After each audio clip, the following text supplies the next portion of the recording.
Welcome. In today's video, I'll show you step-by-step how to allow only your contacts to see your profile photo on Telegram web using your computer.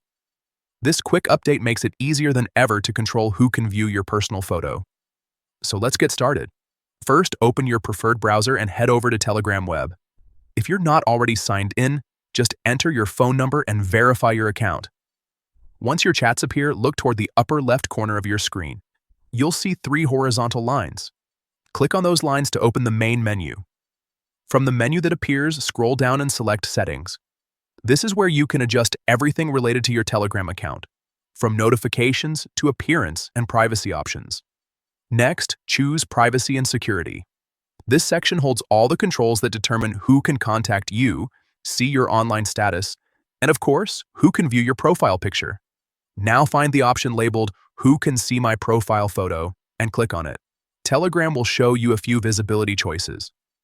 You can allow everyone, only your contacts, or nobody at all to see your profile picture.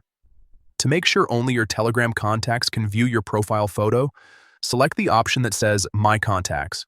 Once you do that, Telegram automatically saves your preference. That's it, your setting is now updated. From this moment on, only the people saved in your contacts list will be able to see your photo when they view your profile. Everyone else will simply see a blank placeholder.